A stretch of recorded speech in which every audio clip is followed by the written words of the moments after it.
Myriam Bernard, bonjour. Bonjour. Merci de nous accueillir ici sur ce vraiment magnifique salon qui est Je vous en prie. le salon Origine Auvergne. Je voulais, avant d'avoir d'autres précisions, savoir un peu quelle était la genèse de ce salon. Alors, ce salon est né il y a déjà quelques années, à l'époque du Covid. Nous étions en arrêt complet, notre service, puisqu'on est un établissement recevant du public. Et voilà, nous avons réfléchi sur des nouvelles thématiques qu'on pourrait mettre en place. Et notamment, on avait à cœur de mettre en avant les acteurs du territoire auvergnat. Voilà, c'est de là qu'est né le salon Origine Auvergne. Alors, il y a une question que moi je me pose quand je déambule dans les allées, c'est de voir beaucoup de stands et se dire, mais finalement, comment ça se passe? Qui est demandeur? C'est l'exposant, c'est l'organisateur? Comment ça se passe dans la gestion, dans la logistique de toutes ces belles choses à voir? Alors je vous dirais que c'est un peu le mixte des deux. Bien évidemment, l'année dernière, c'est plutôt l'organisateur qui a été chercher l'exposant, puisque l'exposant n'avait pas forcément connaissance du salon. Et face au succès qu'on a eu l'année dernière, cette année, la commercialisation a été un peu plus facile, entre guillemets, dans le sens où on a eu beaucoup de demandes d'exposants, certains même qu'on a dû refuser pour garder une diversité dans l'offre. Voilà, donc je dirais que c'était un beau mixte des deux cette année. La première question et le premier critère, est-ce que c'est finalement le lieu? Si on n'est pas de la région Auvergne, Oui. on ne peut pas venir. Non. Il faut trouver une astuce pour arriver, non? Alors il n'y a pas d'astuce parce qu'on est très vigilant sur, on a établi des critères d'éligibilité. Un cahier des charges, on dit. Un cahier des charges, exactement, et on est très vigilant. Il ne suffit pas de marquer que vous êtes du 15 si vous n'êtes pas du 15, que derrière on fait notre petite recherche quand même. L'année dernière, je n'ai pas les chiffres exacts en tête, il y avait environ 200 exposants. Non, l'année dernière il y avait 320 exposants, 320. Cette année 450, donc c'est 130 exposants de plus. Voilà, sensiblement, notre volonté n'est pas d'aller beaucoup plus loin l'année prochaine non plus. L'idée c'est que nos visiteurs et que nos exposants se retrouvent dans ce salon et que ce salon garde une dimension humaine. C'est ce que j'allais vous dire, avec le succès, il va falloir pousser les murs. Non, vraisemblablement on ne poussera pas les murs pour que chacun trouve un équilibre correct. Aujourd'hui, on est à combien d'exposants? 450. 450. Ouais, 130 de plus que l'année dernière. Et là, c'est la jauge maximum. Là, oui, vraisemblablement, on n'ira pas forcément plus loin. Je vous dis parce qu'on a envie de garder ce salon à taille humaine, voilà, avec des valeurs humaines qu'on a envie de revoir chaque année. Entre l'année dernière et cette année, est-ce qu'il y a des points que vous voulez, j'allais dire changer, mais je vais même dire améliorer? Est-ce qu'il y a des retours, des choses qui vous donnent envie de changer? Alors bien sûr, il y a toujours des axes d'amélioration.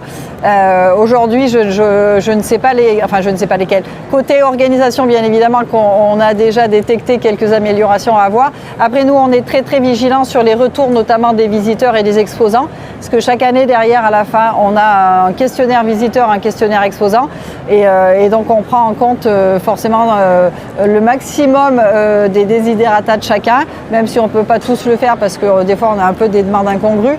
Mais par exemple l'année dernière, côté visiteur, on nous a dit qu'on n'avait pas exploité le côté enfant. C'était chose vraie, on a rétabli ça cette année. Vous avez un coin des petits bougnats, voilà, où les enfants sont à l'honneur. Donc voilà, on essaye chaque année de chercher des nouveautés et de répondre au plus près des besoins.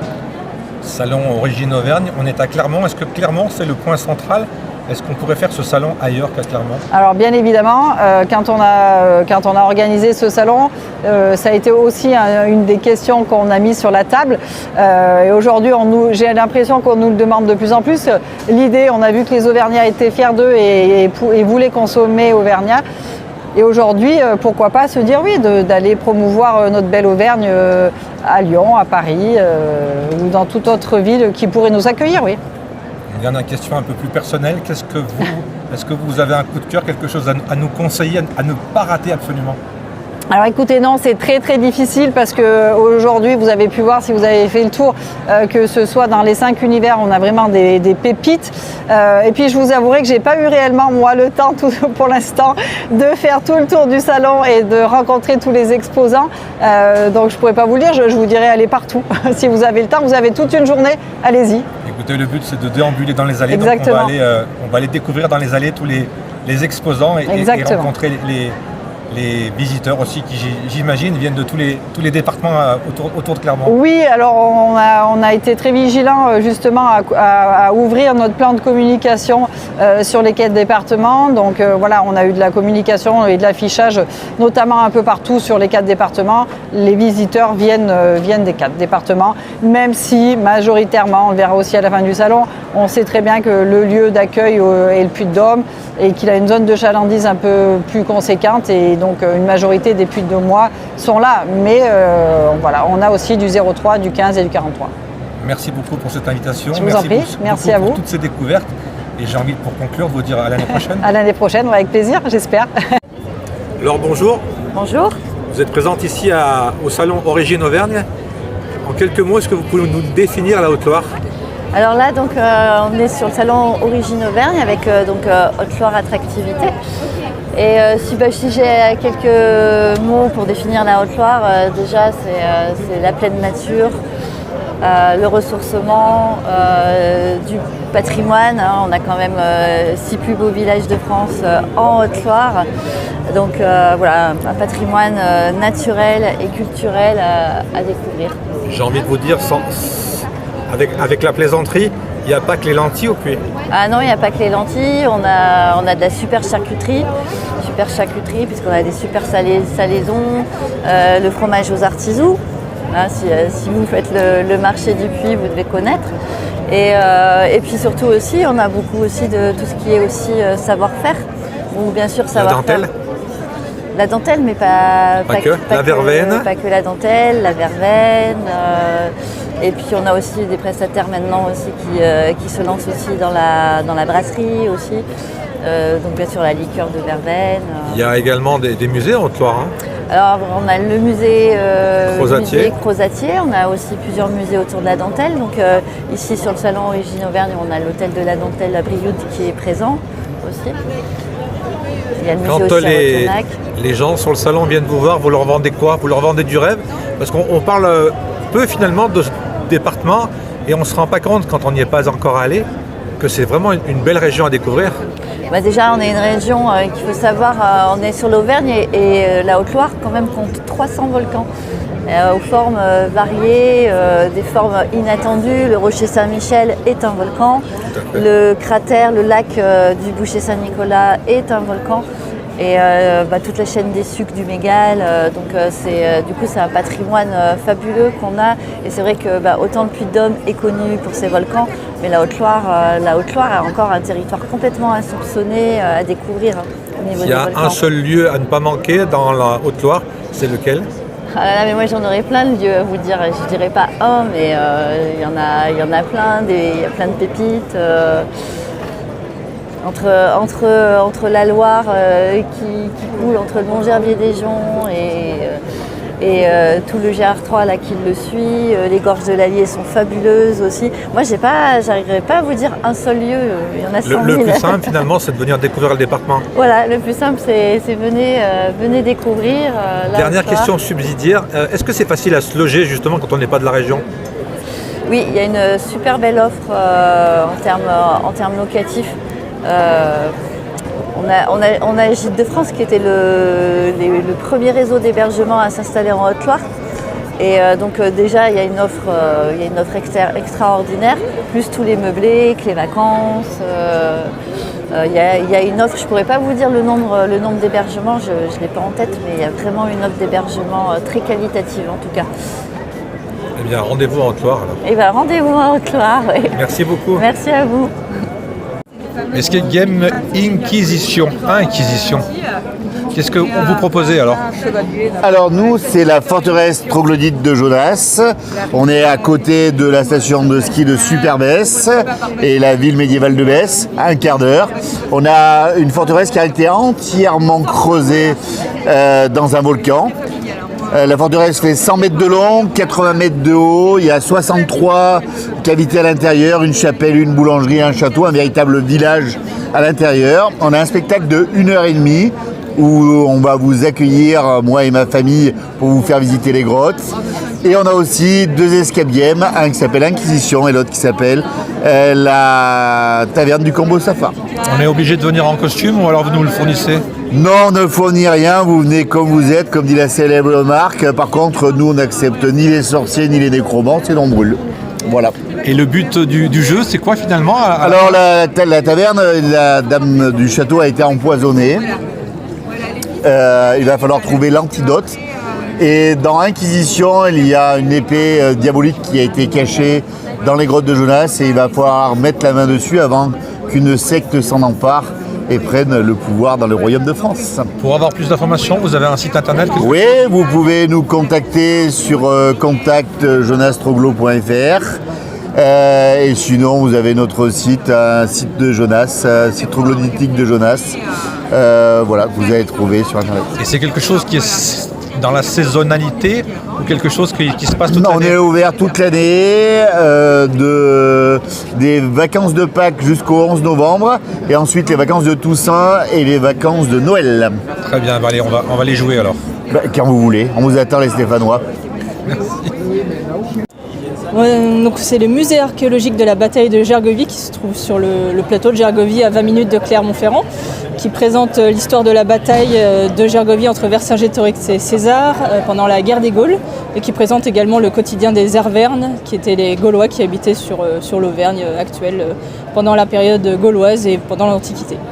Il faut prendre un rendez-vous, comment ça se passe? On doit réserver ou c'est sur place? Il y a une visite régulière? Comment ça se passe exactement? Alors il y a des entrées classiques. Vous pouvez venir au musée sans réservation. C'est toujours mieux de réserver, mais vous pouvez faire sans. Et on fait des animations toute l'année également, donc ça c'est plutôt sur réservation, voilà, sur notre site web. Il n'y a pas de jour férié, il n'y a pas de dimanche où c'est fermé, hein? Alors là on est fermé actuellement entre novembre et les vacances scolaires. On réouvre pour les vacances de Noël à partir du 21 décembre. On est fermé ensuite en janvier pour nos travaux et on réouvre pour la saison 2025 en février pour les vacances de février. J'imagine que vous avez un site internet pour plus d'infos? Le site web www.musée-gergovie.fr. Très bien, on va aller s'informer. Merci bien. Est-ce que vous pouvez nous présenter l'activité de Volvic? Parce que pour nous, Volvic, c'est les volcans.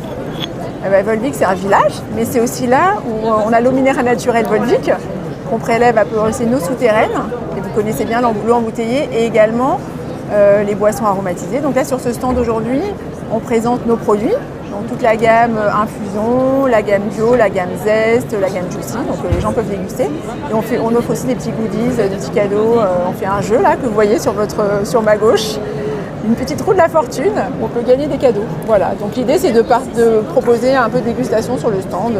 Juste une question, les boissons aromatisées, c'est en fonction de quoi les choix d'arômes? En fait, c'est souvent on fait des études de marché en fait, pour savoir souvent ce que souhaite le consommateur. Et nous, on est vraiment sur une gamme très peu sucrée, avec des arômes naturels, on a une gamme bio. Donc c'est vraiment des boissons à peu près 30% moins sucrées que les boissons qu'on peut trouver sur le marché. Donc c'est vraiment un positionnement plutôt santé. Voilà. On est dans le positionnement santé ou on est aussi dans le bio? Les deux en fait. Il y a une gamme bio et des gammes pas bio, mais qui sont quand même avec des arômes naturels, sans conservateurs, sans additifs. Voilà, on est sur des produits très sains. Donc si je conclus, Volvic, on peut aller boire, mais on peut aussi aller visiter le petit village. Alors on peut visiter le village et aussi, nous, on peut visiter l'usine. Tous les lundis après-midi, vous allez sur le site internet volvic.fr, vous pouvez vous inscrire pour faire des visites de l'usine. Et aussi, entre avril et septembre, vous pouvez venir à Volvic Origine. C'est un endroit où on accueille du public qui est au-dessus du village de Volvic, vers la source. Et là, on a une exposition, on peut faire une visite virtuelle de l'usine avec un casque de réalité virtuelle et une dégustation. Donc voilà, de avril à septembre. Donc vous pouvez venir passer une journée sur le site de Volvic, c'est très sympa. Merci beaucoup. L'histoire de l'hydromel et l'histoire de votre maison. L'histoire de l'hydromel qu'on va essayer de synthétiser parce que c'est quand même une très très longue histoire, ça fait partie des plus vieux alcools du monde. C'est un alcool qui a traversé toutes les civilisations et tous les âges. Donc voilà, plusieurs types d'hydromel qui existent dès lors que c'est fait, fabriqué, fermenté avec du miel et de l'eau de source. D'ailleurs, il faut juste dire hydromel, c'est de l'eau et du miel en fermentation. et l'histoire de votre maison. Alors moi j'ai créé la marque Apisterae en 2017. Je suis arrivé dans le Cantal, dans la belle petite cité de Marcollès, qui vient d'être classée plus beau village de France. D'ailleurs je vous invite à aller passer par chez nous. Et donc du coup j'ai commencé ma production sur un hydromel traditionnel et puis peu à peu la gamme s'est étoffée. Je travaille aujourd'hui sur des hydromels aromatisés de saison, à la framboise au printemps, orange cannelle pour l'hiver. J'ai aussi une cuvée pétillante, voilà, qui plaît beaucoup, surtout l'été, très rafraîchissante et très désaltérante. Donc voilà, moi mon idée c'est de travailler de plus en plus avec plein de recettes et beaucoup de découvertes. Et pour vous commander les produits, on va chez vous ou alors il y a un site internet, il y a quelque chose? Alors, moi je vous invite à venir quand même chez moi parce que je vous accueillerai dans une belle petite cave du 15e siècle. Mais voilà, vous pouvez aussi trouver ça sur la boutique en ligne acheterenauvergne.com qui regroupe un peu tous les producteurs auvergnats. Vous pouvez me contacter sur ma page Facebook Apisterae et vous pouvez également trouver des points de vente aux alentours de Clermont-Ferrand dans les régions limitrophes du Cantal. Voilà. Et puis si vous ne trouvez pas, n'hésitez pas à me contacter, on trouvera une solution. Merci beaucoup. Qu'est-ce que c'est qu'un foie gras volcanique? Un foie gras volcanique, c'est un foie gras auvergnat. Voilà, donc on est producteur de canard gras en Auvergne. Nos éleveurs sont répartis dans le Puy-de-Dôme allié majoritairement, avec nos salles de gavage également. Et donc l'abattoir à Chappes, vers Enza, à 5 minutes du péage de Clermont-Ferrand. Qu'est-ce qu'il faut faire pour faire un bon foie gras? Eh bien déjà, il faut de beaux canards, donc élevés au maïs. Et puis après, c'est de l'attention. Les canards sont élevés pendant 11 semaines et après 11 jours de gavage. Et voilà. Comment vous nous conseillez de le consommer, de le manger? De le consommer, alors, donc soit vous sentez de le faire vous-même, donc on vend le foie gras cru. Le mieux c'est de le faire le plus proche de son jour d'abattage. Il vous rendra moins de gras, il aura un meilleur rendu.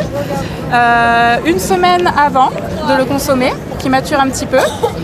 Nous pour nos foie gras prêts à consommer, on met juste sel, poivre. Ça fait un plus large choix. Après en général, certains mettent un petit peu d'alcool, voilà, juste pour aromatiser un petit peu. Et les gens, ils sont magnifiques à ce salon. C'est pas grave, ils seront sur YouTube. Ils seront sur YouTube.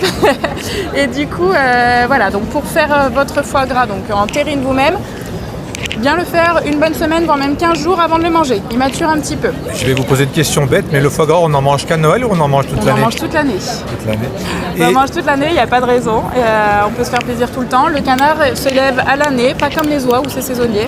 Donc le canard, vous pouvez en manger toute l'année. Et est-ce qu'il y a d'autres produits qu'on peut également tester chez vous? Évidemment, ça n'a pas qu'un foie gras le canard. Donc vous avez les magrets, les petites aiguillettes, les cuisses confites. Ça va être plus de l'autre côté. Voilà, donc pour les produits crus déjà confits. Et puis après, donc des petites variantes, les magrets séchés, voilà, les terrines, les rillettes, les gratons.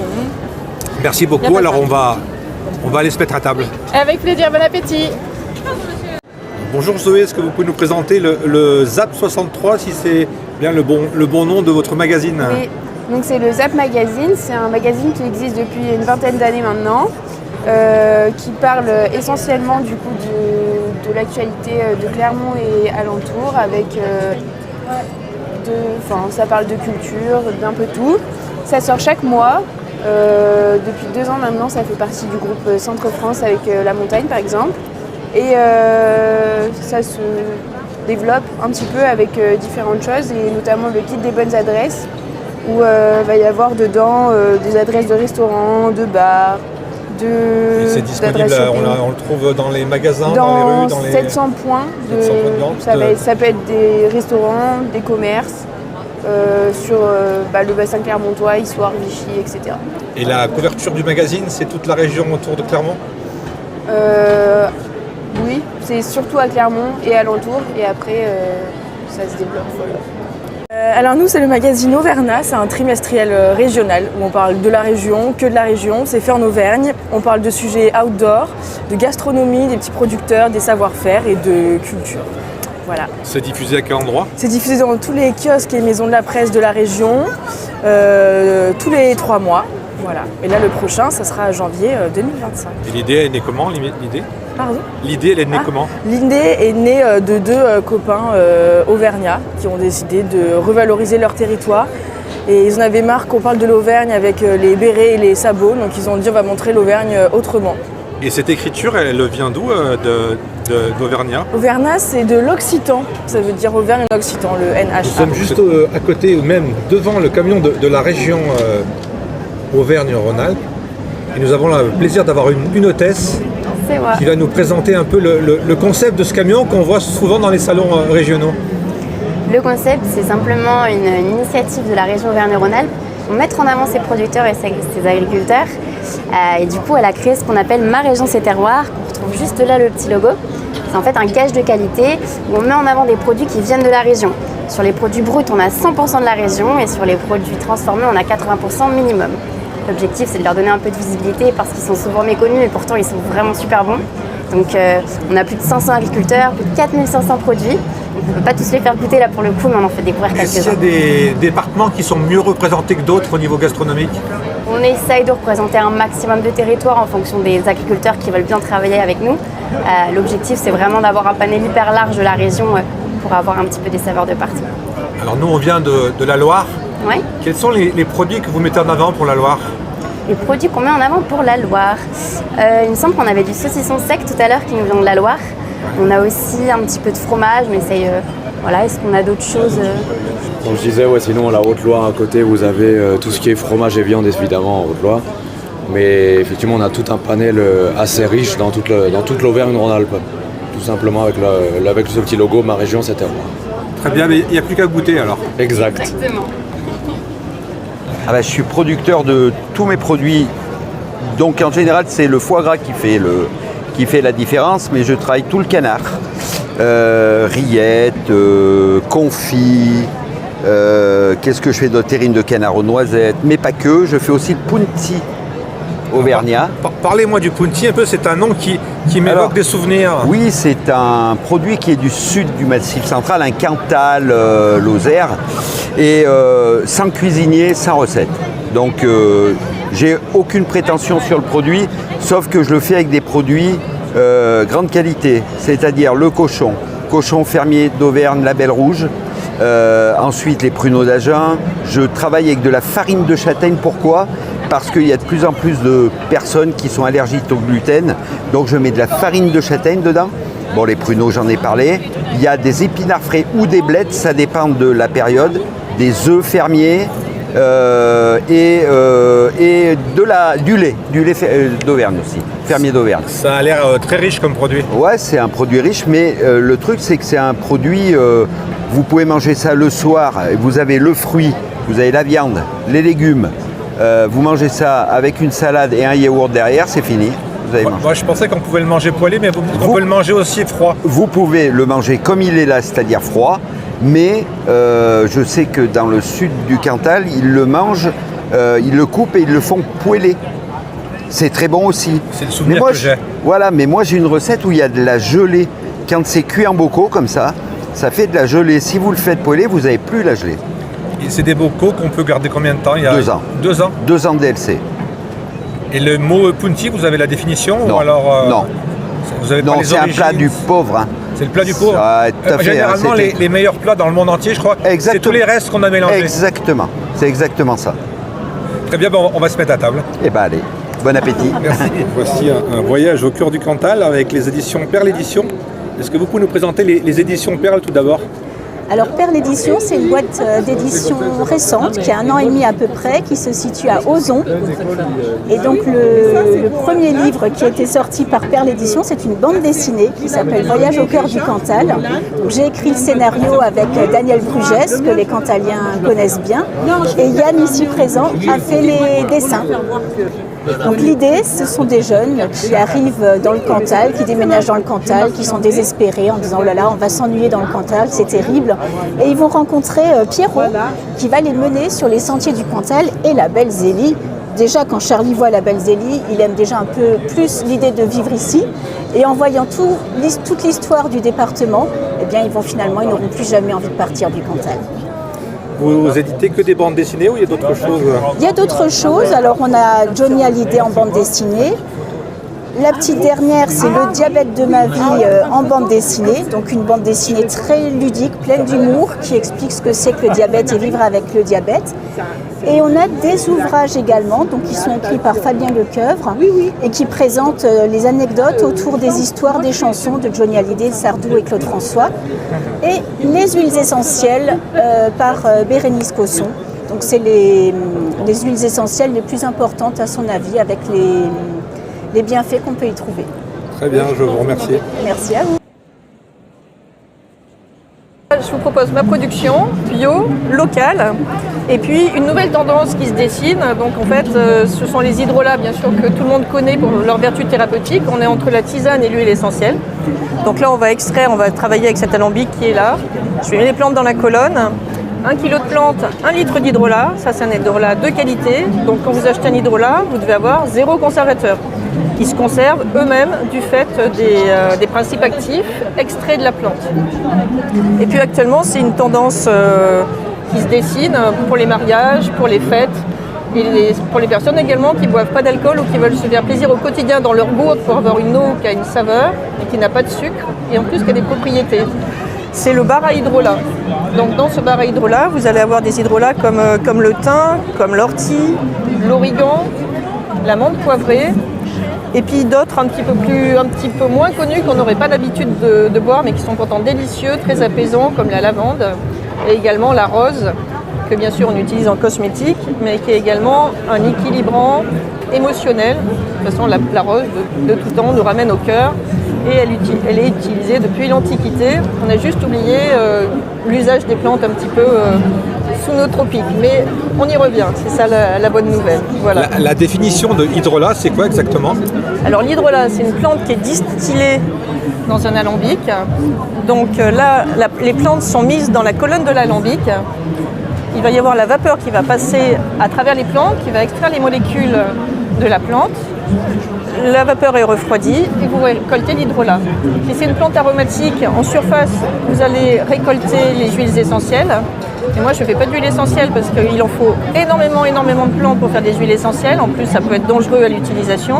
L'hydrolat est beaucoup plus doux, beaucoup plus intéressant tel que je trouve. On est entre la tisane et les huiles essentielles au niveau des principes actifs.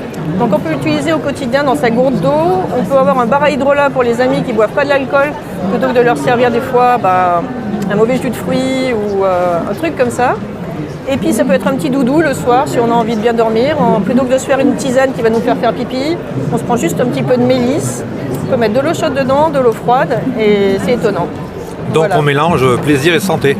Plaisir et santé et saveur. Merci beaucoup. Je vous remercie.